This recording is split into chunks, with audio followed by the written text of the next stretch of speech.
इतिहास के रिवीजन के संकलन में पिछले लेक्चर में हमने वैदिक सभ्यता की शुरुआत की थी, वो हमारा आधा हो गया था और इस लेक्चर में हम लोग उसी वैदिक सभ्यता का जो है समापन कर देंगे।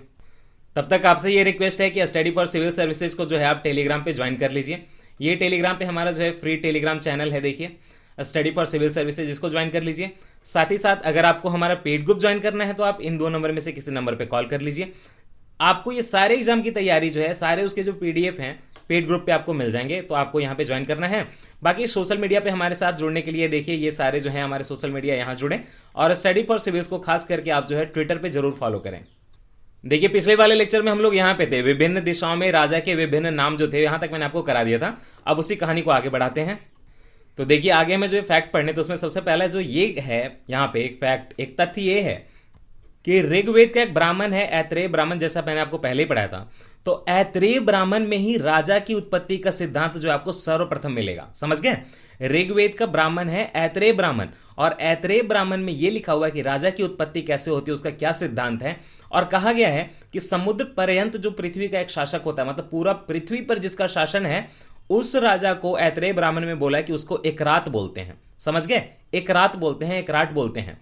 और यही बात अथर्ववेद में जब लिखी जाती है एकरात के बारे में, तो उसमें यह लिखा जाता है कि एकरात जो है वो सर्वोच्च शासक है। एकरात क्या है? सर्वोच्च शासक है। ये अथर्ववेद में लिखा है। और आपके ऋग्वेद के ऐत्रेय ब्राह्मण में यह लिखा हुआ है कि समुद्र पर्यंत जो पृथ्वी का शासक है वो एकरात है।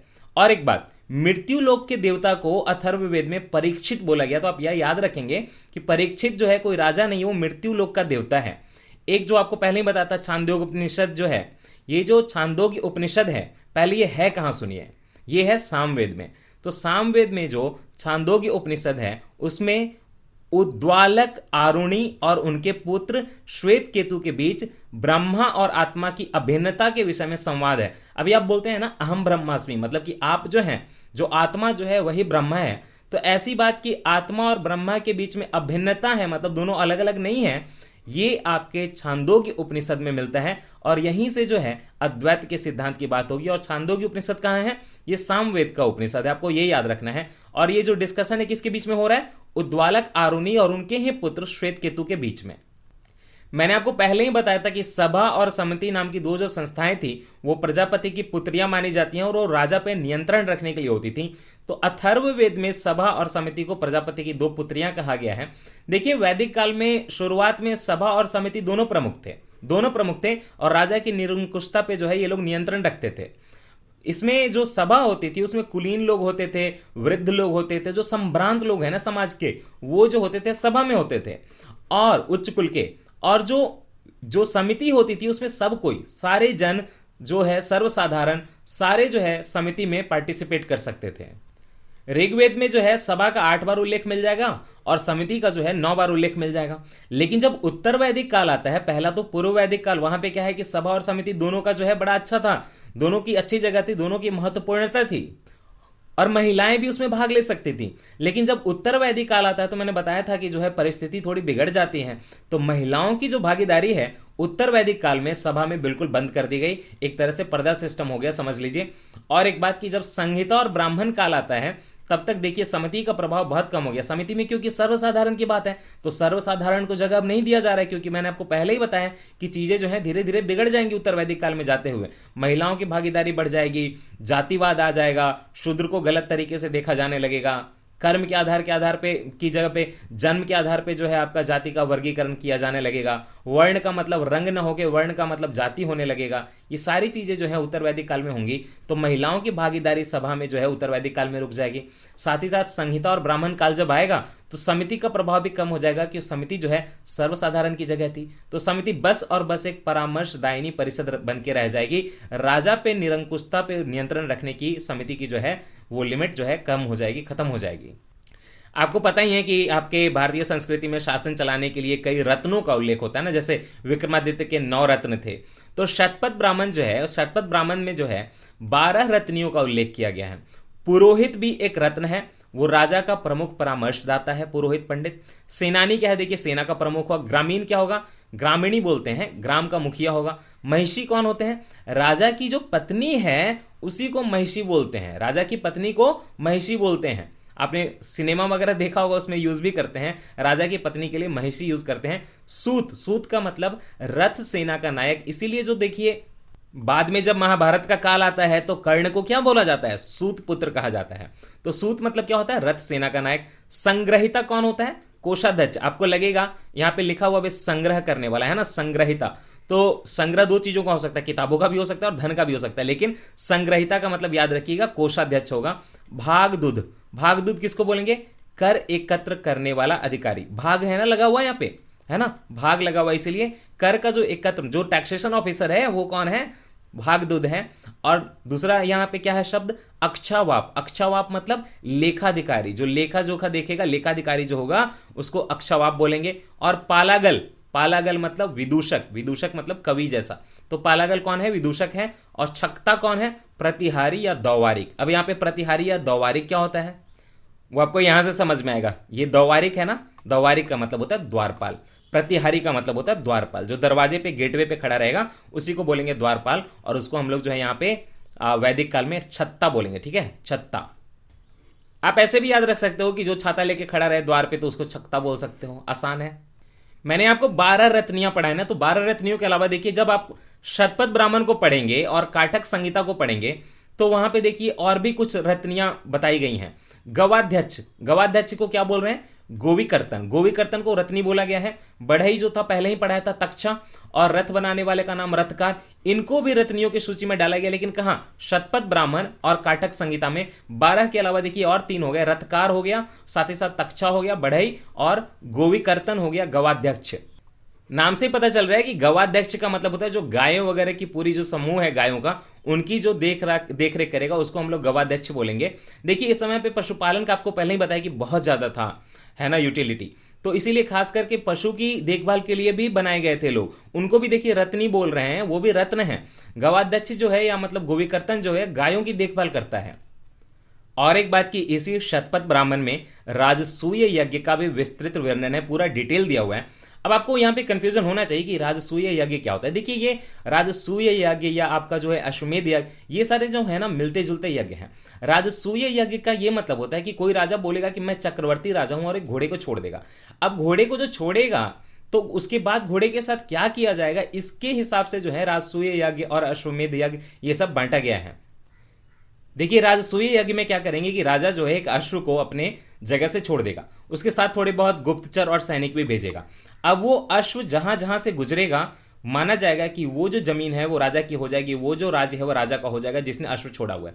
मान लीजिए बीच में किसी और राजा ने उस अश्व को जो है रोक लिया कि नहीं तुम यहां से नहीं गुजर सकते हो, तो फिर क्या होगा कि दोनों के बीच में लड़ाई होगी, और उस लड़ाई में जिस राजा ने अश्व को रोका है उसको जीतना होगा, और अगर उसने नहीं जीता तो वो जो है उसका राज्य जो है अश्व वाले राजा का हो जाएगा। इसको बोलते हैं राजसूय यज्ञ, ठीक है।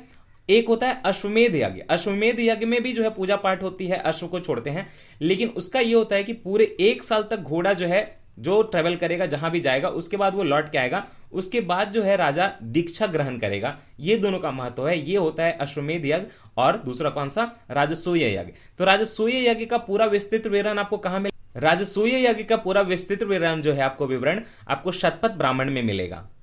और ये शतपथ ब्राह्मण कहां है, ये यजुर्वेद में है। तो आप पूछेंगे कि अश्वमेध यज्ञ का कहां विवरण मिलेगा, तो वो आपको मिलेगा ऐतरेय ब्राह्मण में। और ऐतरेय ब्राह्मण कहां है, वो ऋग्वेद में। तो आप ऐसे समझ लीजिए कि आपको राजसूय यज्ञ का जो वर्णन है वो मिलेगा यजुर्वेद में, शतपथ ब्राह्मण में, और जो अश्वमेध यज्ञ है उसका विवरण मिलेगा आपको ऐतरेय ब्राह्मण में, ऋग्वेद में। तो ये आपको मैं बताना चाहता था। राजसूय यज्ञ में देखिए राजा का जो अभिषेक किया जाता था 17 प्रकार के जल से किया जाता था, अलग अलग जगहों से लाया हुआ जल होता था 17 प्रकार। ये लेकिन एक छोटी सी बात है, इसके अलावा बहुत कुछ से जो है अभिषेक किया जाता था, बहुत कुछ बड़ा बड़ा फंक्शन होता था। लेकिन जो पारिवारिक जीवन था आपका उत्तर वैदिक काल में भी ऋग वैदिक काल के ही समान था। समाज देखिए पहले भी पितृसत्तात्मक ही था, अभी भी पितृसत्तात्मक ही है। फर्क इतना है कि पहले जो है महिलाओं का भागीदारी जो होती महिलाओं की काफी ज्यादा होती थी, सभा में होती थी वो, और जो श्लोक वगैरह भी लिखती थी, अब वो चीजें रुकने लगी। लेकिन समाज पहले भी पितृसत्तात्मक था, अभी भी पितृसत्तात्मक ही रहेगा। ऐतरेय ब्राह्मण से यह पता चलता है कि जो कि आपको पहले भी बताया था कि अजिगर्त ने अपने पुत्र शुनशेप को 100 गाय लेकर बलि के लिए बेच दिया था। तो इससे यह पता चलता है कि पिता के पास ये थी अथॉरिटी कि वो अपने बच्चे को चाहे तो बेच सके। तो चूंकि आपका शुनशेप काफी जो है विवेकपूर्ण था, तो इस बालक को जो है 100 गाय के बदले जो है देखिए बलि के लिए किसने, अजिगर्त ने बेच दिया, सोचिए। और देखिए गायों का इतना इंपॉर्टेंस था कि 100 गाय के बदले एक जो है इंसान की जो है जान की बराबर होती थी कीमत। देखिए उत्तर वैदिक काल में समाज 4 वर्णों में विभक्त हो गया, ब्राह्मण, क्षत्रिय, वैश्य और शूद्र। और ये जो ऐतरेय ब्राह्मण है ऋग्वेद वाला, उसमें 4 वर्णों के कर्तव्यों का वर्णन मिलता था। वो तो कर्तव्य के हिसाब से होता था ऋग्वैदिक काल में। तो क्षत्रिय जो थे क्या, वो देखिए राजा, भूमि या स्वामी होता था, है ना, भूमि का स्वराजा जो होता था क्षत्रिय होता था या स्वामी होता था, ऐसे कह लीजिए। वैश्य जो है दूसरों को कर देते थे, क्योंकि सारा जो है आपका बिजनेस जो होता था तो वो तो वैश्य ही देखते थे, तो कर जो होता था वो वैश्य ही देते थे। वैश्यों का जो कर होता था देखिए, उनको हम लोग मतलब वैश्यों को अनयस्य बलिकृत भी बोल सकते हैं। अनयस्य बलिकृत का मतलब होता है कि अपना जो धन है किसी और को जो है मतलब एक तरह से समर्पित कर देना किसी कारण से। तो ये चूंकि कर था, टैक्स था, तो इसको भी हम लोग जो है अनयस्य बलिकृत बोलेंगे। ये जो है वैश्यों का काम था। शूद्र को 3 वर्णों का सेवक बोला जाता था, तो उनको बोला जाता था अनयस्य प्रेष्य, मतलब अन्य मतलब यहाँ पे दूसरे बाकी 3 वर्ण, और प्रेष्य। और यहाँ जो आप सुन रहे हैं अनयस्य बलिकृत का मतलब क्या है, बाकी को कर देना। बलि का मतलब कर भी होता है, ठीक है। तो वैश्यों को अनयस्य बलिकृत बोलेंगे और शूद्र को यहां पे देखिए अनयस्य प्रेष्य बोलेंगे, बाकी की सेवा करना 3 वर्णों की। ऋग्वेद काल में भी देखिए ऐतरेय ब्राह्मण में कन्या को चिंता का कारण माना गया था, लेकिन साथ ही साथ कन्या को कई अच्छे जो है वो भी नाम दिए गए थे। मैत्रायणी संहिता में स्त्री को देखिए धूत और मदिरा की श्रेणी में रखा गया, बताइए। और बृहदारण्यक उपनिषद जो है उसमें याज्ञवल्क्य और आपको पता ही है गार्गी का संवाद है, जो कि काफी फेमस है। उत्तर वैदिक काल में स्त्रियों की दशा में पहले भी आपको बताया था गिरावट आ गई। तो देखिए ऐसा नहीं कि पहले भी स्थिति जो थी बिल्कुल बराबर थी, अर्धांगिनी वगैरह कहा ही गया था, लेकिन ऐतरेय ब्राह्मण में कन्या को देखिए चिंता का कारण माना गया कि पहले बेटी हो तो भी चिंता का कारण है, पत्नी हो तो भी चिंता का कारण है। और मैत्रायणी संहिता में स्त्री को देखिए धूत और मदिरा की श्रेणी में रखा गया है। और बृहदारण्यक उपनिषद में याज्ञवल्क्य और गार्गी के संवाद का उल्लेख है। ये आपके लिए बहुत इंपॉर्टेंट है कि बृहदारण्यक उपनिषद में गार्गी और याज्ञवल्क्य के संवाद का उल्लेख है।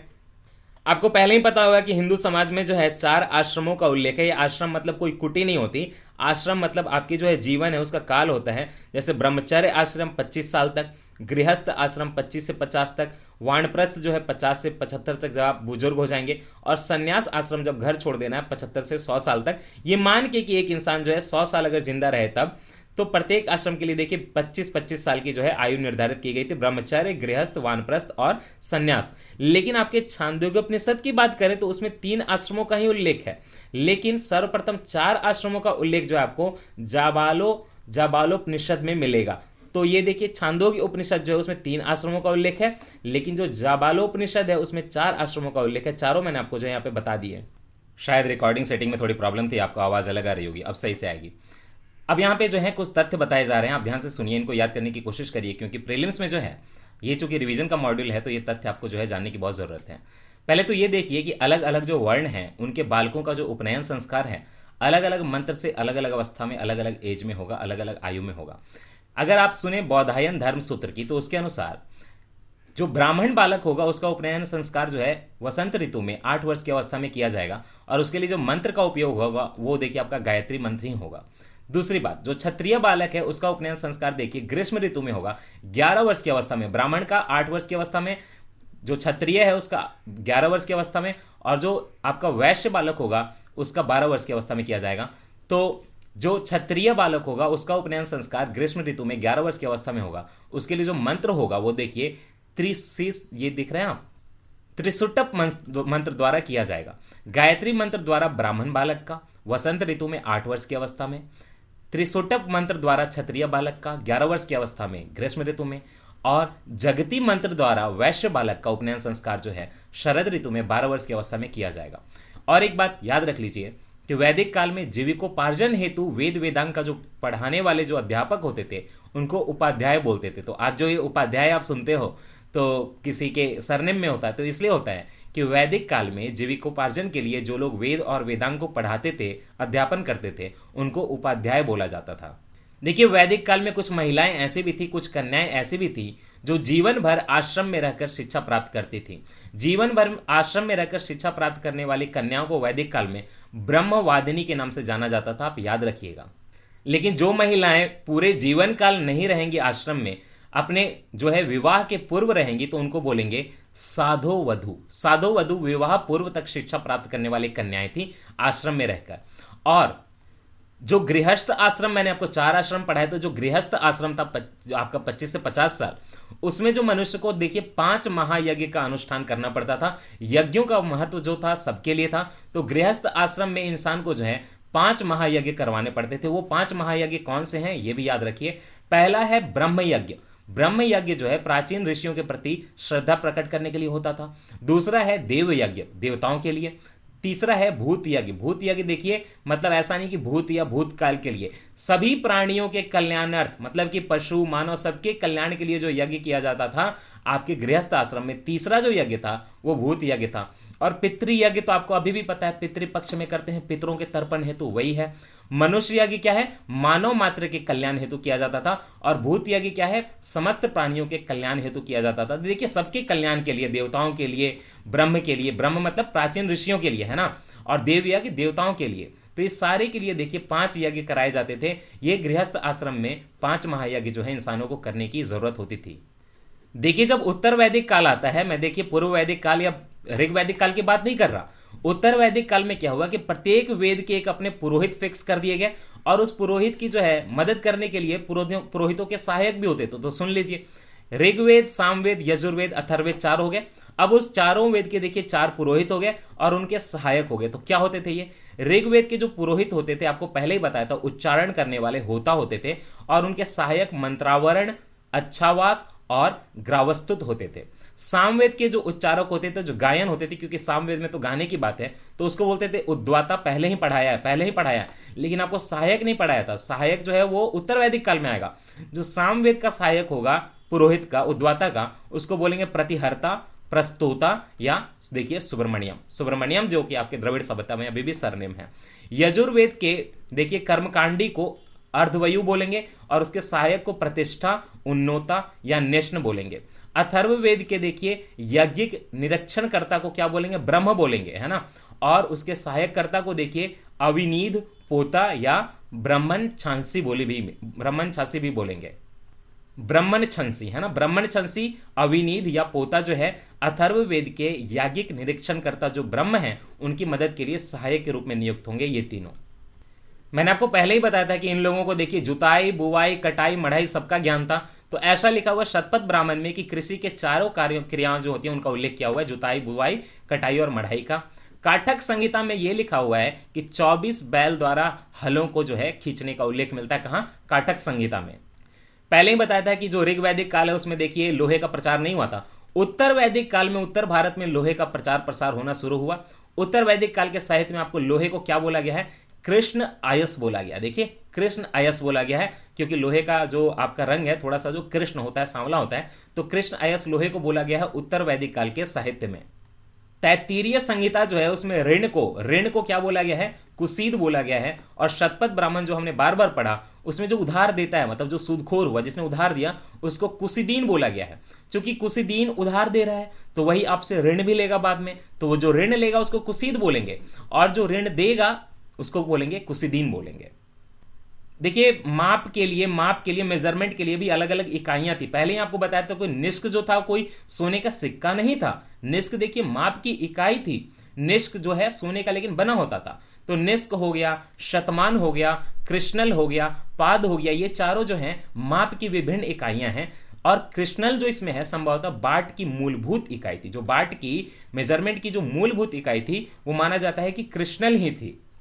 कृष्णल के समान ही देखिए गुंजा और रक्तिका भी थे। गुंजा और रक्तिका कृष्णल के समान माप की एक मूलभूत इकाई थे। बाट की एक मूलभूत इकाई थे गुंजा, रक्तिका और कृष्णल।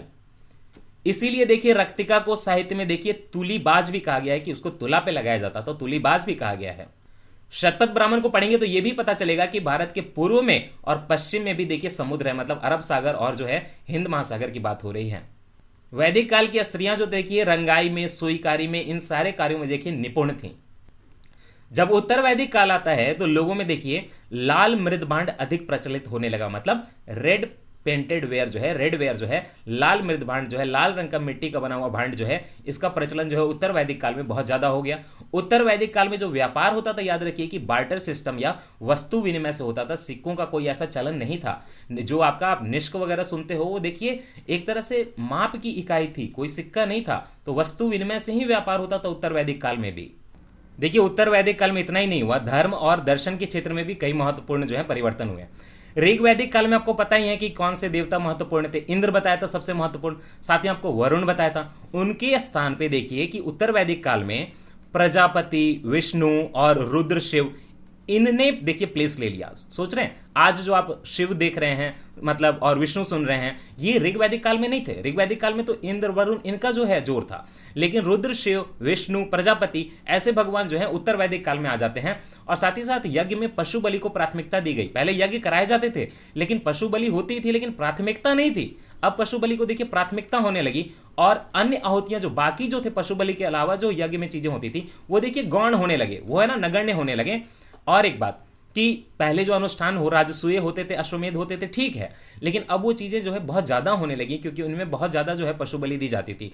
तो राजसूय यज्ञ, अश्वमेध यज्ञ और वाजपेयी यज्ञ जैसे विशाल यज्ञ जो है बार बार कराए जाने लगे। मैंने आपको राजसूय यज्ञ जो है डिटेल बता दिया था, अश्वमेध जो है डिटेल बता दिया था। ये वाजपेयी क्या होता है?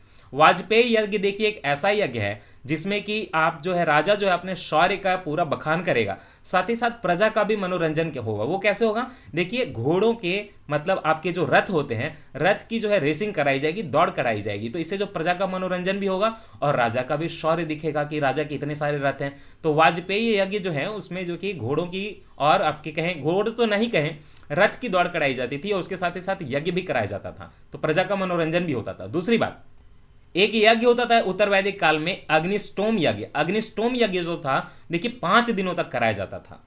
और एक बात कि शतपथ ब्राह्मण को जब आप पढ़ेंगे तो उसमें पुनर्जन्म का सिद्धांत भी मिलेगा, याद रखिए आप। उपनिषद आपको पता ही पहले कि उपनिषद में भारत की जो है दर्शन शास्त्र है, तो उपनिषदों में जो है ब्रह्म और आत्मा के संबंध की व्याख्या की गई है, पहले ही आपको पढ़ाया था छंदोगी उपनिषद। पुरुषार्थ जो है, जो मनुष्य को, पुरुषार्थ का मतलब ये नहीं है कि पुरुष के लिए बस है, एक मानव के लिए पुरुषार्थ जो है 4 तरह के बताए गए हैं। धर्म हो गया, अर्थ हो गया, काम हो गया, मोक्ष हो गया। धर्म मतलब क्या? नियम कानून उसको अपनाना, धर्म निभाना। अर्थ मतलब क्या? अर्थशास्त्र, याद रखिए पैसों की बात हो रही है। काम मतलब क्या? मतलब काम मतलब जो रीति होती है, जो सेक्स की पावर होती है उसकी बात हो रही है। मोक्ष की बात क्या होती है? आप तीनों चीजों से जो है आप खास करके अर्थ और काम से उठ जाओ और मोक्ष की प्राप्ति कर लो। ये जो है चौथा पुरुषार्थ है जो कि सर्वश्रेष्ठ माना जाता है। धर्म, अर्थ और काम को देखिए त्रिवर्ग कहा गया है, और चौथा जो मोक्ष है वो सबसे जो है महत्वपूर्ण है, उसको अलग से रखा गया है। धर्म, अर्थ और काम को जो है त्रिवर्ग कहा गया है। दूसरी बात की जो गृह सूत्र हैं 16 प्रकार के संस्कारों का उल्लेख है। आज जो आप अन्नप्राशन सुनते हो ना बच्चों का होता है, तो इस टाइम पे टोटल जो है 16 संस्कारों का उल्लेख है, नामकरण वगैरह भी आएगा। सबसे पहले तो गर्भाधान होगा, फिर पुंसवन होगा, फिर सीमांतोन्नयन होगा, फिर जात कर्म होगा, नामकरण किया जाएगा, फिर निष्क्रमण होगा, अन्नप्राशन होगा, चूड़ा कर्म होगा, फिर कर्णवेद होगा, फिर विद्यारंभ होगा, फिर उपनयन होगा। उपनयन आपको बताया ही था पहले, कितने 11 साल, 8 साल, 12 साल ऐसे करके। फिर जो है वेदारंभ होगा, फिर केशांत, केश कर्म जो अभी भी होता है, फिर समावर्तन होगा, फिर विवाह की जाएगी और उसके बाद जो है अंत्येष्टि होगी। इस तरह के 16 संस्कारों का उल्लेख जो है आपको मिल जाएगा गृह सूत्रों में। गृह सूत्र में 8 प्रकार के विवाहों का उल्लेख भी किया गया। विवाह जो संस्कार है तो 8 प्रकार के विवाह हैं। देखिए विवाह है, एक तरह का विवाह नहीं है, आज तो है अरेंज्ड मैरिज, लव मैरिज। पहले 8 तरह के विवाहों का उल्लेख है, हर कोई अपने अपने हिसाब से चुन के कर सकता था। एक तो होता ब्रह्म विवाह, दूसरा होता दैव विवाह, आर्ष विवाह, प्रजापत्य विवाह, गंधर्व विवाह, यही लगभग प्रेम वगैरह की बात होती है। असुर विवाह भी है, थोड़ा खराब माना जाता है। राक्षस विवाह और पैशाच विवाह, ये जो असुर, राक्षस और पैशाच विवाह हैं ये बड़े खराब माने जाते हैं, लेकिन टोटल विवाह के जो है देखिए यहाँ पे 8 प्रकार बताए गए हैं, आप थोड़ा याद रखिएगा दिमाग में। अब पहले भी आपको बताया था कि आर्य का मतलब क्या होता है। देखिए आर्य पहले तो प्राचीन भारत, यूरोपीय और प्राचीन ईरानी भाषा बोलने वाले लोगों के लिए प्रयुक्त शब्द है। इसीलिए तो हिटलर भी तो बोलता था कि मैं भी आर्य हूं। ईरानी भाषा जो प्राचीन वाली है और जो प्राचीन भारतीय, यूरोपीय सारी भाषाएं जो बोलने वाले लोग थे उनको सारे को मिला के आर्य बोलते थे। लेकिन वैदिक जो संस्कृति आपकी भारत की है उसमें आर्य का मतलब आपको पहले ही बताता कि श्रेष्ठ, कुलीन, शिष्ट, सज्जन, है ना, या फिर नैतिक अर्थ में महाकुल, जिसकी नीति में मतलब एकदम जो एथिक्स फॉलो करे, कुलीन हो, सभ्य हो और साधु हो, इन सारे लोगों के आर्य का जो है शब्द का प्रयुक्त किया जाता है। एक जो ऋषि थे साहणाचार्य, उन्होंने अपने क्या लिखा ऋग्भाष्य। ऋग्भाष्य में शाहनाचार्य ये कहते हैं कि आर्य का अर्थ होता है विज्ञ, विद्वान, यज्ञ का अनुष्ठाता, यज्ञ कराने वाला, विज्ञ स्तोता, और मतलब विज्ञ पढ़ने वाला, बोलने वाला, विद्वान, आदरणीय, मतलब सारे आप अच्छे शब्द उपयोग कर लो, वो आर्य के लिए हैं। देखिए साथ ही साथ यहाँ पे सर्वत्र गंतव्य बोला गया। सर्वत्र गंतव्य मतलब आर्य कहीं भी जा सकता है, लेकिन शूद्र को देखिए स्पष्ट से माना गया, उसको सब जगह जाने की इजाजत नहीं थी। उत्तम वर्ण, मनु, कर्मयुक्त, कर्मानुष्ठान, श्रेष्ठ, सारे अच्छी जो चीजें हैं आर्य के बारे में बोली गई हैं। अतः आर्य संस्कृत भाषा का शब्द है जिसका शाब्दिक अर्थ जो है आप सिंपली बोलोगे तो श्रेष्ठ या कुलीन बोल सकते हो। क्लासिकीय संस्कृत में आर्य शब्द का अर्थ क्या था? एक उत्तम व्यक्ति, पुरानी संस्कृत में। वैदिक साहित्य में देखिए कहीं भी आर्य का एक जाति या विशेष भाषा भाषी के रूप में उल्लेख नहीं हुआ है, नीति के आधार पर जो है आर्य उसको बोला गया है। और एक बात देखिए कि वैदिक साहित्य में आर्यों को गौर वर्ण भी बोला गया और दासों को जो है कृष्ण वर्ग बोला गया है। तो थोड़ा सा तो यहाँ पे डिफ्रेंसिएशन है, मतलब यहाँ पे भेदभाव है कि जो दास है उनको बोला गया है कि वो कृष्ण वर्ण के हैं, काले वर्ण के हैं, और जो आर्य हैं उनको गौर वर्ण बोला गया है। आपको पहले भी बताया था कि सारा जो जादू टोना होगा आपको अथर्ववेद में मिलेगा। तो जब औषधियों की बात आएगी, उपचार की बात आएगी, तो वो भी आपके अथर्ववेद में मिलेगा। ऋग्वेद में ईश्वर की महिमा है, पता ही आपको, देवताओं की स्तुति लिखी हुई है। यजुर्वेद में कर्मकांड, बलिदान विधि दी गई है। और सामवेद में जो सारे मंत्र पढ़े जाएंगे, जो संगीत हैं, उसका एक विस्तृत उल्लेख है। ऋग्वेद में मतलब कि स्रोत और प्रार्थनाएं हैं। तो ऐसे जो है ऋग्वेद में टोटल जो है 1028 सूक्त हैं, आपको पहले ही बताया था। और साथ ही साथ इस सूक्त में ऋचाएं कितनी है? देखिए ऋचाएं जो है 10,552 है। आपको याद रखना है सूक्त 1028 है ऋग्वेद में, और ऋचाएं जो है 10,552 है। ये एग्जाम में आता है। ऋचा मतलब क्या होता है? ऋचा मतलब मंत्र श्लोक होते हैं, मंत्र श्लोक होते हैं। सूक्त देखिए 1028 है, और मंत्र श्लोक या जो ऋचाएं हैं वो 10,552 है। यजुर्वेद में स्रोत तो मिलेंगे ही, कर्मकांड का भी ब्यौरा है वहां पे। सामवेद में आपको पहले ही बताया कि पद जो है संगीतमय स्रोत है, पद रूप में है, और उनको कौन गाता था? उद्वाता गाता था, पुरोहित, ये भी पहले बता दिया है। अथर्ववेद में टोटल जो कुल जो अध्याय हैं 20 हैं, और उसमें 730 जो है सूक्त हैं। उसमें तंत्र मंत्र, वशीकरण, जादू टोना सब कुछ जो है आपको अथर्ववेद में मिलेगा। 20 अध्याय हैं, 730 सूक्त हैं अथर्ववेद में। ऋग्वेद में 1028 सूक्त हैं। आपको याद रखना है आपका जो अथर्ववेद है उसमें तंत्र मंत्र, वशीकरण या फिर औषधियों का उल्लेख, जादू टोना, सब कुछ आपको अथर्ववेद में मिलेगा। तो अभी तक जो पढ़ाया उसे जो है सही सुमेलित कर लीजिए, आंसर तो लिखा हुआ है। ऋग्वेद आपको पहले ही पढ़ाया कि ऋग्वेद का जो ऐतरेय ब्राह्मण है। सामवेद का देखिए एक यहाँ पे नया जान लीजिए, पचवीश है। अथर्ववेद का गोपत ब्राह्मण है। यजुर्वेद का क्या है? पहले बताया था शतपथ ब्राह्मण है। ये जो शतपथ ब्राह्मण है और ये जो ऐतरेय ब्राह्मण है ये बहुत फेमस है। तो शतपथ ब्राह्मण यजुर्वेद में है और ऐतरेय ब्राह्मण जो ऋग्वेद में है। आपको गोपत ब्राह्मण भी याद रखिए कि वो है अथर्ववेद में, और सामवेद का ब्राह्मण क्या है? पंचवीश, ये याद रखिएगा। अच्छा, ब्राह्मण से मिलता है क्या? देखिए ब्राह्मण जो है, ब्राह्मण ग्रंथ जो है यज्ञ और उनके अनुष्ठान के विधि विधान के संबंध में जानकारी देते हैं। ऐतरेय ब्राह्मण और कौशिकी ब्राह्मण मैंने आपको पहले बताया था कि ऋग्वेद से हैं। तांडव ब्राह्मण, पंचविश ब्राह्मण और जैमिनीय ब्राह्मण, ये तीनों जो है सामवेद से हैं, याद रखिएगा, पहले नहीं पढ़ा था ये। तांडव ब्राह्मण, पंचविश ब्राह्मण और जैमिनीय ब्राह्मण जो है तीनों सामवेद से हैं। ऋग्वेद से ऐतरेय ब्राह्मण और कौशिकी ब्राह्मण है। शतपथ ब्राह्मण जो है वो यजुर्वेद से है, और गोपत ब्राह्मण जो है अथर्ववेद से है, जिससे हमारा वो पिछला क्वेश्चन बना था। यज्ञ संबंधी विधि विधान कहाँ है? खास करके आपके यजुर्वेद में है। यजुर्वेद को आपके दो भाग पहले ही बताए थे, शुक्ल यजुर्वेद और कृष्ण यजुर्वेद। अच्छा, पहले सारे जो है लोकेशन जहां पे मतलब कि एक्सकवेशन की गई, खुदाई की गई, तो कहां कहां से क्या क्या मिला था ये मैंने आपको बताया है। तो ये जो लौह युगीन संस्कृति आई उत्तर वैदिक काल में, तो उसका हमें प्रमाण कहां मिलता है? देखिए उत्तर प्रदेश के अहिछत्र में चले जाइए। अहिछत्र मतलब कहां? उत्तर प्रदेश का जो बरेली जिला है वहां पहले, बहुत पहले अहिछत्र नाम की जगह थी। तो अहिछत्र से देखिए आपको लोहे के प्रमाण मिलते हैं, लोहे युगीन संस्कृति के, मतलब कि उत्तर वैदिक काल के। अतरंजी खेड़ा, अतरंगी खेड़ा कहाँ है? अतरंजी खेड़ा जो उत्तर प्रदेश का आज जो एटा जिला है वहां पे है। आलमगीरपुर, आलमगीरपुर कहाँ पड़ेगा? अब मेरठ में पड़ेगा। मथुरा तो अपना अलग है। रोपड़ कहाँ है? रोपड़ देखिए पंजाब में है, रोपड़ पंजाब में है। बाकी सारे जो अभी तक यहाँ तक जो बताए मथुरा तक, ये सारे यूपी में, रोपड़ पंजाब में हो गया। श्रावस्ती, श्रावस्ती पहले कहाँ था? श्रावस्ती पहले बहराइच में था, अब तो अलग से श्रावस्ती हो गया। ये जो काम्पिल्य है, ये काम्पिल्य कहाँ है? अभी जो उत्तर प्रदेश का फर्रुखाबाद जिला है वहां काम्पिल्य है। इन सारे स्थानों की जब खुदाई की गई तो यहां से देखिए लौह युगीन संस्कृति के अवशेष प्राप्त हुए हैं। अतरंजी खेड़ा जो कि आपके एटा में है, वहां से लौह धातुमल तथा धातु शोधन में प्रयुक्त होने वाली भट्टियां भी मिली हैं। भट्टियां जहां से कि लोहा बनाते होंगे ये लोग ओर से, और इसे यह संकेत मिलता है कि ये लोग जो लोहा बनाते थे, लौह धातु को गलाने का कार्य जो है स्थानीय रूप से होता था, तो उसके लिए फैक्ट्री बनी हुई थी। और पहले ही बताया मैंने आपको कि उपनिषद से आपका दर्शन मिलता है, दर्शन पे आधारित पुस्तकें हैं। उपनिषद को देखिए हम लोग वेदांत भी कहते हैं।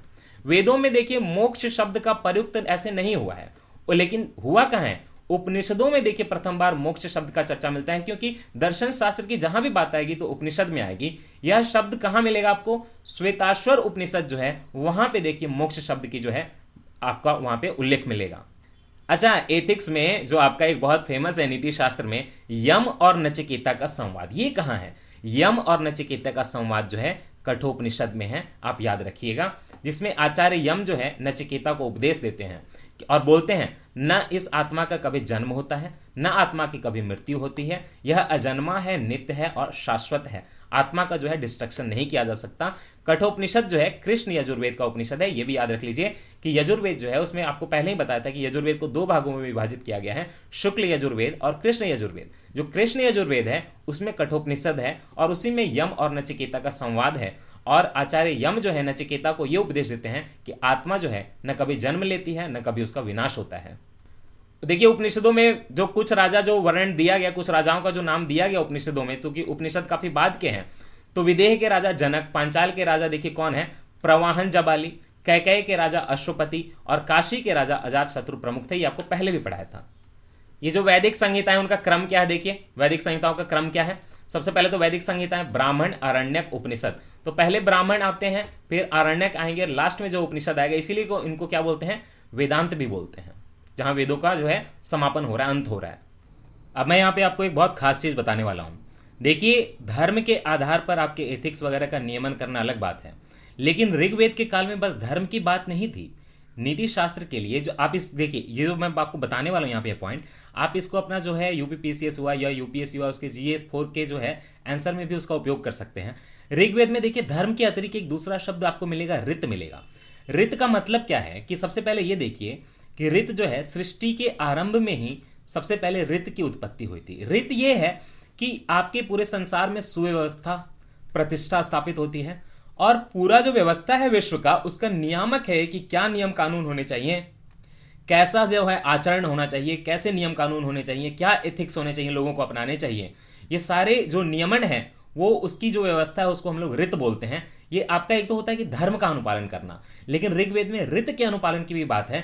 और साथ ही साथ सारे जो ऋग्वेद में देवताओं का जो उल्लेख है ना कहीं वो किसी न किसी ऋत से उनका संबंध है। तो ऋत क्या हुआ, विश्व की एक नैतिक और भौतिक व्यवस्था हुई। ये जो ऋत है उसका जो है उल्लेख ऋग्वेद में मिलता है।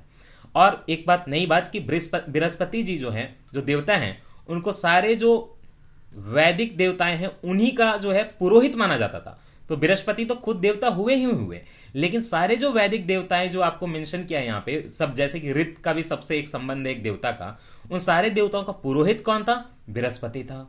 ऋग्वेद में आपको कई विदुषीय स्त्रियों का उल्लेख मिलता है, मैंने आपको पहले ही बताया, बल्कि पूरे वैदिक साहित्य में ही मिलता है।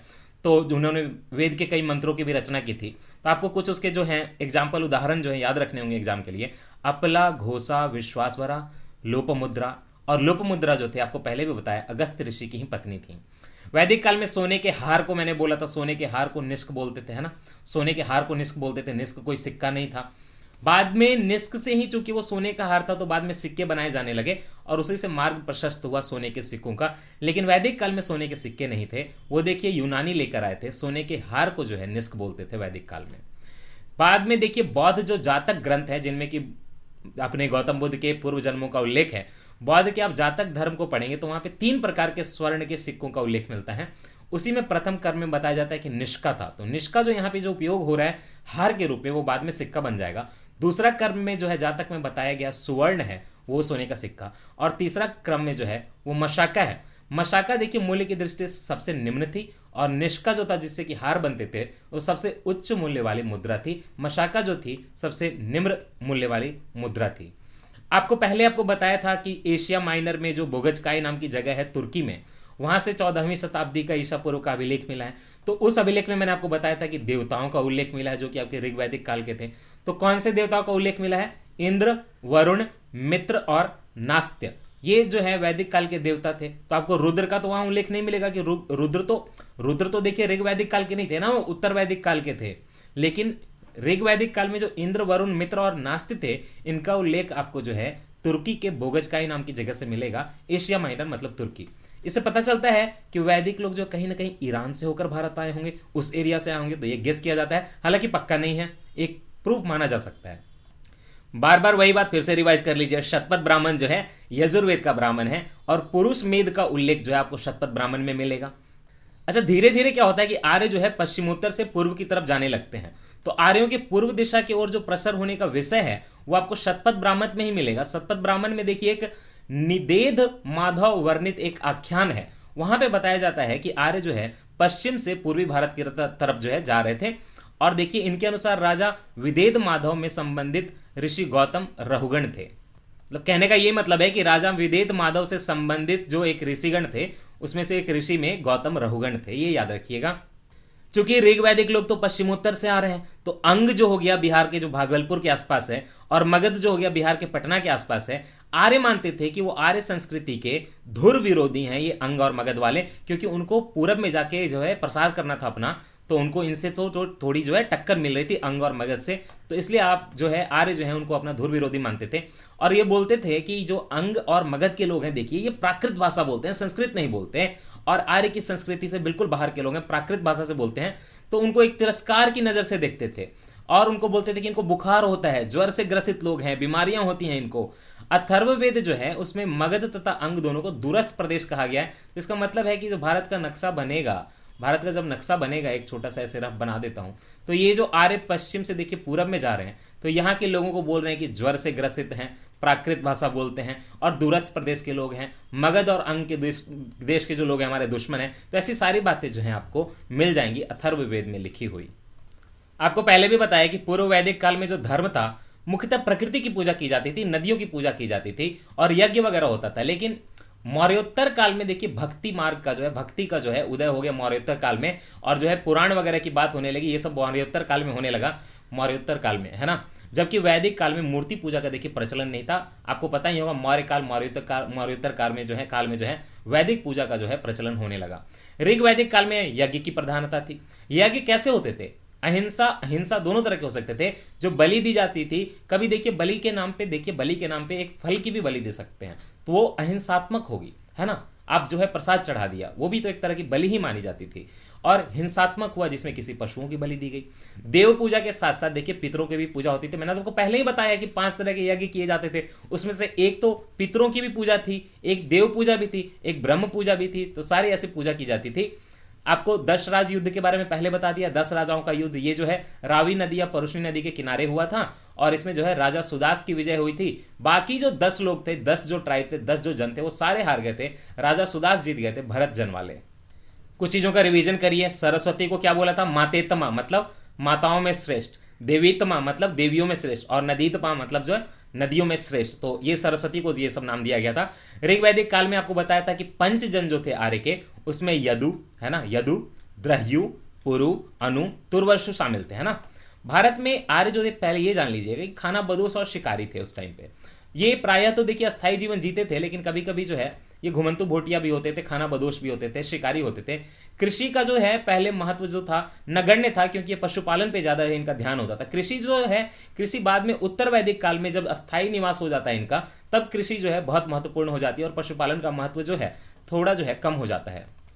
अच्छा, शासन प्रणाली कैसी थी? देखिए वैदिक काल में जो प्रचलित जो लोकप्रिय शासन प्रणाली थी वो थी परंपरागत राजतंत्र, जो होता है ना, नॉर्मल परंपरागत राजतंत्र जो पहले चलता था वैसा था।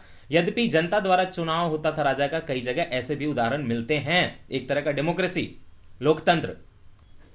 अथर्ववेद में जादू टोना, है ना, कौन से विषय? रोग निवारण पहले ही बताया, उपचार के बारे में बात, समन्वय भी मिलेगा, राजभक्ति की भी वहां पे जो है वहां पे उसका मिलेगा डिस्कशन। विवाह और प्रणय गीतों आदि के विवरण भी देखिए आपके अथर्ववेद में आपको मिलेंगे। ऋग्वेद में आपको बताया था कि कहीं 3 देवता की बात होती है, कहीं जो है 33 देवता की बात होती है। तो ऋग्वेद में बहुदेववाद के दर्शन सर्वप्रथम होते हैं, और 3 देवताओं के आधार पे माने तो देखिए आकाश के देवता, उसको क्या बोलेंगे? आकाश को क्या बोलेंगे? घुस्तान भी बोल रहे हैं, तो आकाश के देवता, अंतरिक्ष के देवता और पृथ्वी के देवता, तीनों के नाम मैंने आपको अलग अलग पढ़ा दिए, तो अब यहां पे जो है नहीं पढ़ाऊंगा। अच्छा, एक बात देखिए कि 800 से 600 ईसा पूर्व, मैंने आपको पहले बोला था ना, ब्राह्मण युग आ गया, तो जो है स्त्रियों की जो है हालत में थोड़ी जो है खराबी आने लगी और जातिवाद वगैरह आ गया। तो ब्राह्मण युग है क्या? ब्राह्मण युग देखिए 800 से 600 ईसा पूर्व का जो काल है उसको ब्राह्मण युग बोलते हैं।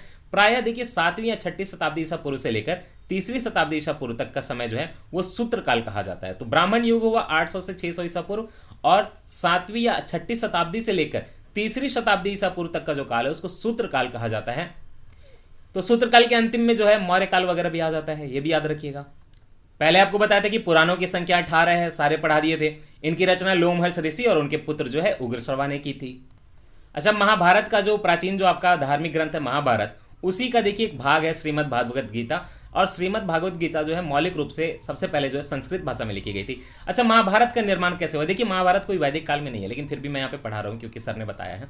महाभारत की देखिए प्रारंभिक रचना काल में देखिए 8800 जो श्लोक थे, और उसको बोला जाता था जय संहिता। तो याद रखिए महाभारत नाम बाद में पड़ा है, पहले 8800 श्लोक थे खाली, और उसको बोलते थे जय संहिता। जय संहिता में भी देखिए जय की बात हो रही है, लड़ाई की बात हो रही है, संहिता मतलब संग्रह कहानी। महाभारत का जो दूसरा संस्करण आया उसको देखिए भारत बोलते थे, है ना, और उसमें श्लोकों की संख्या जो है 24,000 थी। और अभी जो बाद में बन गया महाभारत, उसमें कितने श्लोक हैं?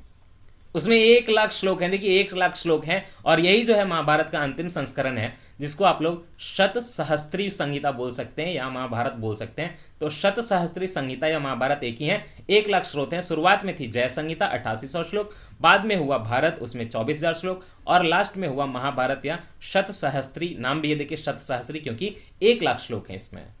ये पहले भी कई बार पढ़ा दिया, लेकिन फिर से सुन लीजिए। वेदों से संबंधित ब्राह्मण सुन लीजिए, ऋग्वेद, ऐत्रेय, है ना, सामवेद, सामवेद से पंचविश और जैमिनीय बताया था, एक और बताया था, वो याद करने की कोशिश करिए। यजुर्वेद शतपथ ब्राह्मण, अथर्ववेद गोपथ ब्राह्मण। अरण्यक क्या है? सामवेद से देखिए छांदोग्य उपनिषद, जैमिनीय उपनिषद। यजुर्वेद से बृहदरण्यक, ही याद रखिएगा, यजुर्वेद से रिलेटेड है बृहदरण्यक उपनिषद। अथर्ववेद से देखिए कोई भी नहीं है, कोई भी नहीं है अरण्यक, अथर्ववेद का कोई भी अरण्यक नहीं है। अथर्ववेद से आपको उपनिषद याद रखना है। मुंडकोपनिषद जो है, जो बहुत फेमस है। मुंडकोपनिषद क्यों फेमस है?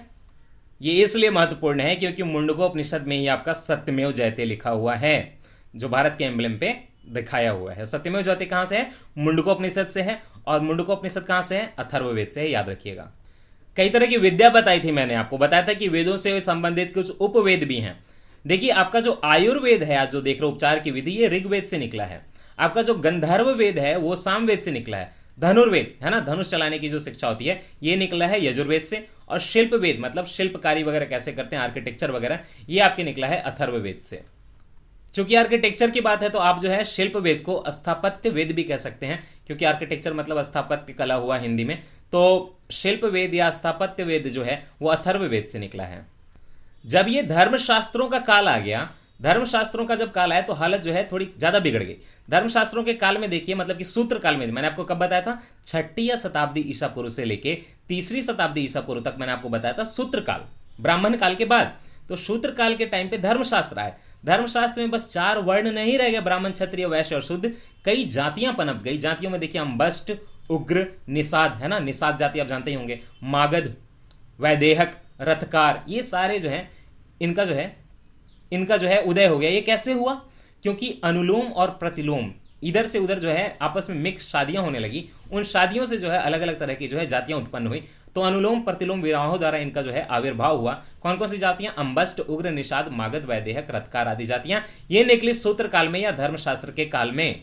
पाणिनि ने देखिए शूद्रों का उल्लेख किया है। पाणिनि जो थे आपके चिकित्सक जो थे, उन्होंने देखिए शूद्र का उल्लेख किया है और बोला है कि शूद्र जो है वो निर्वसित और अनिर्वसित हैं। निर्वसित मतलब जिनको निकाला दिया हुआ है ना, नहीं रह सकते यहाँ पे। और एक शूद्र जो हुए अनिर्वसित हुए। इसमें पहले प्रकार के शूद्र जो थे बस वही जो है अस्पृश्य माने जाते थे, मतलब कि उनको देखना नहीं है। बताइए कितनी खराब बात है। ये निर्वसित हैं। आप जो निर्वासित शब्द आप जानते हो हिंदी में, वही बात हो रही है। निर्वसित जिनको निकाला दिया जाए और उनको जो है देखना भी मना है, अस्पृश्य हैं, छुआछूत जो है उनके साथ करनी है। और जो अनिर्वसित हैं उनको अस्पृश्य नहीं माना जाता था। ऐसा पाणिनि ने लिखा है। पाणिनि के ग्रंथ की रचना देखिए बाद में हुई है। तो सत्यमेव जयते तो आया आपके मुंडकोपनिषद से, लेकिन ये तमसो मां ज्योतिर्गमय कहां से आया है? ये देखिए आपका जो बृहदरण्यक उपनिषद है वहां से आया, और इसका अर्थ होता है तमसो मां ज्योतिर्गमय। तमस मतलब ये अंधेरा, और ज्योतिर्गमय तो ज्योति की तरफ, अंधकार से देखिए प्रकाश की ओर जाने की बात हो रही है। तमसो मां ज्योतिर्गमय पहले भी पढ़ाया था। सत्यकाम जाबाली महर्षि जो थे, सत्यकाम जाबाली महर्षि जो थे वो महर्षि गौतम के शिष्य थे। और उनका नाम सत्यकाम जाबाल इसलिए पड़ा था क्योंकि उनकी माता का नाम जो था वो जबाला था। सत्यकाम जबाला की कथा जो है एक अनब्याही माँ के वो बेटे थे तो उनपे जो है लांछन लगता है। और इसकी इसकी जो कथा है सत्यकाम जाबाला की, वो देखिए छांदोग्य उपनिषद में लिखी हुई है। याद रख लीजिएगा, सत्यकाम जाबाल जो थे वो महर्षि गौतम के शिष्य थे। सत्यकाम जाबाल का नाम सत्यकाम जाबाल इसलिए था क्योंकि उनके माता का नाम जाबाल था, जो कि एक अनब्याही माँ बनी थी, और इसीलिए सत्यकाम जाबाला की जो है माँ को लांछन लगता है। और ये बात जो है, ये कहानी जो है छांदोग्य उपनिषद में लिखी हुई है। ये जो आपका जेंड अवेस्टा जो है ईरान की जो किताब है यहूदियों की तो नहीं बोलूंगा, पारसियों की बोलूंगा, पारसियों की, यहूदियों की नहीं, जिसको अंग्रेजी में जोरोएस्ट्रियनिज्म बोलते हैं। तो ये जो जोरोएस्ट्रियनिज्म या पारसियों की जो किताब है जेंड अवेस्टा धार्मिक किताब, और ऋग्वेद, दोनों में देखिए भाषिक समानताएं बहुत मिलती हैं, कई शब्द मिलते हैं, जैसे सप्तछंद हो गया। तो माना जाता है कि आर्य कहीं ना कहीं शायद इनसे संबंधित हैं। और ये जेंड अवेस्टा के जो लोग थे, पारसी जो लोग थे, ईरान जो है आज है, ईरान पहले क्या था, है ना, पहले यही तो जगह थी, पहले ईरान जो आज है वही तो पर्शिया हुआ, पर्शियन लोगों की जगह हुई। तो ये दोनों जो ईरान के लोग हुए, जो आर्य लोग हुए, ये सारे जो है संबंधित माने जाते हैं। पहले भी बताया था वैदिक काल में गाय को बोला गया है अघन्या, मतलब कि न मारे जाने योग्य, नहीं मारा जाएगा। तो हिंदी में पर्यायवाची शब्द भी आ जाएगा। अगर गाय की हत्या करें या घायल करें तो मृत्यु दंड तक दी जा सकती थी या देश निकाला दी जा सकती थी। ऐसी व्यवस्थाएं जो है वेदों में बताई गई हैं। पहले भी बताया था देखिए कि जो सोना शेप था उसके बेच दिया गया था उसके बाप द्वारा, और गायों द्वारा विनिमय कर लिया गया था। तो गाय जो है मुख्यतः विनिमय का माध्यम होती थी, इसीलिए गविष्ठ नाम की लड़ाई भी होती थी, वो गायों के लिए होती थी कि किसके पास कितनी गायें होंगी। तो ऋग्वैदिक काल में गायों का इतना ज्यादा जो है महत्वपूर्ण था कि उनको संपत्ति माना जाता था और एक विनिमय का जो है मतलब एक माध्यम भी माना जाता था। ऋग्वेद के कुछ सूक्तों में गाय को देवता के रूप में भी बताया गया है, इसीलिए आज भी गायों की पूजा करते हैं। एमसीक्यू के लिए याद रखिएगा, एक बार ये क्वेश्चन आया तो वहां पे ऑप्शन दिए हुए थे। तो प्राचीन भारतीय जो समाज था उसमें देखिए कुल, वंश और गोत्र, ये तो सारे देखिए आपके परिवार से संबंधित है, आपके खानदान से संबंधित है। लेकिन ऑप्शन में कोष लिखा हुआ था, तो कई लोगों ने कोष को भी देखिए परिवार से संबंधित मान लिया। कोष देखिए परिवार से संबंधित नहीं है, कोष जो है भंडार से संबंधित है, धन का भंडार, उससे जो है कोषाध्यक्ष वर्ड भी बनता है। तो कोष जो है आपके भंडार से संबंधित है, बाकी कुल, वंश और गोत्र जो है परिवार से संबंधित है। पहले जो था आपका जो पुरातन काल है वहां पे देखिए कई तरह के संस्कार होते थे कि ये संस्कार है, ये संस्कार है, ऐसा संस्कार है। तो सबसे पहले ये समझिए कि संस्कार शब्द का अर्थ क्या है। असल में संस्कार शब्द का अर्थ होता है परिष्कार, शुद्धता, पवित्रता। शुद्धता पवित्रता आप सुन के याद रखिए, इसका मतलब होता है संस्कार। आप कितने संस्कारी हैं आप सोचिए। गौतम, तो संस्कार की संख्या भी बताई गई है कि कितने तरह के संस्कार होते हैं। तो गौतम धर्म सूत्र की माने तो संस्कार की जो संख्या है 48 बताई गई है, 48 बताई गई है, राइट। और मनु ने गर्भाधान से मृत्यु पर्यंत कितने तरह के संस्कार बताए, 13 संस्कार बताए। तो गौतम धर्म सूत्र के अनुसार संस्कार 48 हैं। मनु ने बताया है कि संस्कार जो है पूरे जीवन काल में 13 होते हैं। लेकिन चूंकि मनु क्या है, मनु तो स्मृति है ना, सुन की लिखी हुई किताब है, कोई आपकी वो कोर किताब नहीं है, धार्मिक ग्रंथ नहीं है। तो बाद में स्मृतियों में इनकी संख्या 16 स्वीकार कर ली गई। और आज माना जाता है कि आपके कितने संस्कार हैं, आज माना जाता है कि 16 संस्कार हैं। स्मृति ग्रंथ हैं तो उनमें मिलावट होती है, इसीलिए आपको मनुस्मृति में कई गलत सही चीजें भी देखने को मिल जाएंगी। अच्छा, वैदिक काल का जो आचार्य था जो कि आपको वेद वेदांग पढ़ाता था, उसको तो बोलते थे उपाध्याय। ये जो उपाध्याय थे देखिए कोई फीस नहीं लेते थे, ऐसा नहीं है कि कोई फीस चार्ज करें। लेकिन अगर शिष्य चाहे कि कोई दक्षिणा दे गुरु जी को, तो हाँ, दक्षिणा में तो देखिए अंगूठा भी स्वीकार, धन की क्या बात करें, अंगूठा भी देने वाले हैं। तो आप भी जो है मुझे कुछ दक्षिणा दो, अंगूठा मत देना, हमारा जो है पेड ग्रुप ज्वाइन कर लेना। चलिए अब तक पढ़ा थोड़ा रिवीजन कर लेते हैं। सबसे पहले पढ़ते हैं कि ऋग्वेद में क्या है। ऋग्वेद में देखिए विभिन्न देवताओं की स्तुति में गाए जाने वाले मंत्रों का संग्रह है, और इसका संकलन जो है महर्षि कृष्ण द्वैपायन या वेद व्यास ने किया है। संकलन देखिए जब लिखा गया था तो अलग बात है, वो तो ऋषि मुनि बोलते थे, उस समय पे श्रुति थी, वो एक दूसरे से सुन के पहुंचता था। लेकिन जो संकलन हुआ कि ऋग्वेद में कौन कौन से मंत्र हैं टोटल, इसका संकलन जो है देखिए महर्षि कृष्ण द्वैपायन ने किया, जिनको कि हम लोग वेद व्यास भी बोलते हैं। कुल मंडल मैंने आपको 10 बताए थे, सूक्त मैंने आपको 1028 बताए थे, और मंत्र कितने बताए थे, 10,552 बताए थे। दूसरा एवं सातवां मंडल देखिए सबसे पुराना है, पहले भी बताए थे कि 1 से लेकर 10 मंडल हैं, लेकिन इसमें जो दूसरा और सातवां है ये देखिए सबसे पुराना है, और इनको जो है वंश मंडल भी कहते हैं क्योंकि ये सबसे पुराने हैं। 10वां मंडल जो है सबसे नया है। ऋग्वेद का पाठ करने वाला क्या कहलाता है आप बताइए, होत्री या होता कहलाता है। मतलब एक ऐसा पुरोहित जो ऋग्वेद के श्लोकों का पाठ करे उसको होत्री या होता बोलते हैं। 9वां मंडल जो है पूरा सोमदेव को समर्पित है, सोमदेव को समर्पित है 9वां मंडल पूरा का पूरा, शायद उसमें 14 जो है सुक्त हैं। 10वें मंडल में देखिए पुरुष सुक्त में शूद्रों का उल्लेख मिलता है। मैंने आपको पहले ही बताया कि 10वें मंडल में पुरुष सुक्त है, लेकिन पुरुष सूक्त में देखिए शूद्रों का फर्स्ट टाइम जो उल्लेख आता है ऋग्वेद में वो 10वें मंडल में आता है, जो कि सबसे नया। तो ऋग्वेद में 10 मंडल हो गए 1 से लेकर 10 तक, है ना। उसमें जो 2 और 7 है वो सबसे पुराने हैं, और जो 10वां है वो सबसे नया है। लास्ट वाला जो 10वां आया उसमें जाके शूद्र का उल्लेख मिलता है। उसके पहले देखिए कि आपके ऋग्वेद में कहीं भी आपको शूद्र शब्द का उल्लेख जो है नहीं मिलेगा। ऋग्वेद और ईरानी ग्रंथ जिंद अवस्था में समानता पाई जाती है, पहले बताया है। ऋग्वेद की सबसे पवित्र नदी क्या थी? देखिए सरस्वती थी। आप जो है पवित्र नदी में सिंधु मत लिख देना, सिंधु का तो आर्थिक महत्व था। सरस्वती को नदीतमा भी कहा गया है, और कई 2-3 नाम बताए मैंने आपको, देवीतमा भी कहा गया, मातेतमा भी कहा गया है। यमुना का उल्लेख 3 बार, गंगा का उल्लेख 1 बार 10वें मंडल में मिला। मैं आपको पहले बताया था कि चूंकि यमुना जो है ज्यादा पश्चिम में तो उसका 3 बार उल्लेख मिलेगा, और गंगा जो है थोड़ी पूरब में तो उसका 1 बार उल्लेख मिलेगा। और ऋग्वेद में पुरुष देवताओं का प्रधान है, तो उसमें सबसे ज्यादा इंद्र का वर्णन 250 बार है। अस्तो मा सदगम्य ये ऋग्वेद से लिया गया, ये भी याद रखिएगा। तमसो मा ज्योतिर्ग में पहले पढ़ा दिया था, ये जो अस्तो मा सदगमया है ये ऋग्वेद से लिया गया है। सामवेद क्या है? भारतीय संगीत शास्त्र का देखिए प्राचीनतम ग्रंथ है, यहीं से आपके पूरे भारत का जो संस्कृत निकला हुआ है। इसके जो है पुरोहित जिसको पढ़ते हैं सामवेद को, उसको क्या बोलते हैं? उद्गात्री कहते हैं, उद्गात्री कहते हैं। सामवेद के प्रथम दृष्टा वेद व्यास के शिष्य जैमिनी को माना जाता है ना। जैमिनी जो है वेद व्यास के शिष्य थे, प्रथम दृष्टा वही है सामवेद के। सामवेद के देखिए सर्वप्रथम जो 7 स्वर है, सारे गामा पधा निसा, यहीं से जो आपका संगीत निकला हुआ है। सारे गामा पधा निसा की जो बात है वो सामवेद से ही निकलेगी। ये आपके जो है प्रथम 7 स्वर माने जाते हैं पूरे स्वरों के। सामवेद का उपवेद क्या है? पहले भी आपको बताया था, 2-3 बताया था। तो गंधर्व वेद जो है सामवेद का उपवेद है। अब चलिए यजुर्वेद का रिवीजन कराता हूं। तो यजुर्वेद में क्या है? यज्ञ की विधियां और कर्म कांड जो है, और उस पर जो बल दिया गया वो यजुर्वेद में दिया गया है। इसके पाठ करने वाले पुरोहित को क्या बोलेंगे? अर्धवयु बोलेंगे। इसमें 40 मंडल हैं और 2000 मंत्र हैं। और इसी में देखिए पहले भी बोला है, यज्ञ और यज्ञ बलि के विधियों का पूरा जो है यहाँ पे विस्तृत ब्यौरा मिल जाएगा। एक नई जो चीज मैं बताने जा रहा हूं कि यजुर्वेद में हाथियों के पालने का जो है डिस्क्रिप्शन या उल्लेख मिलता है। तो हाथियों के पालने का जो उल्लेख है वो आपको यजुर्वेद में मिलेगा, याद रखिएगा। यजुर्वेद में देखिए फर्स्ट टाइम सर्वप्रथम राजसूय और वाजपेयी यज्ञ का उल्लेख भी मिलता है। ये दोनों राजसूय यज्ञ और वाजपेयी यज्ञ मैंने आपको बता दिया है। ये जो वाजपेयी यज्ञ है वो जनता के लिए भी कराया जाता था, क्योंकि रथ दौड़ कराई जाती थी, तो जनता का भी मनोरंजन होता था और राजा का भी जो है थोड़ा शौर्य दिखता था। अथर्ववेद तंत्र मंत्र जादू टोना टोटका भारतीय औषधि विज्ञान संबंधी जानकारी सारी आपको यहाँ पे मिलेगी।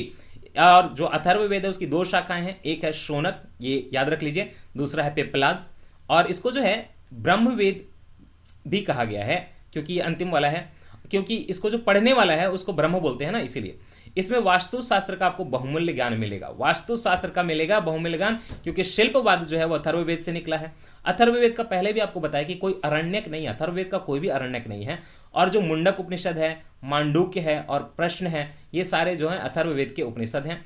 अथर्ववेद में कुरु के जो राजा परीक्षित थे उनका उल्लेख मिलेगा आपको, क्योंकि अथर्ववेद बहुत बाद का है, तो कुरु के राजा जो परीक्षित थे उनका उल्लेख मिलेगा।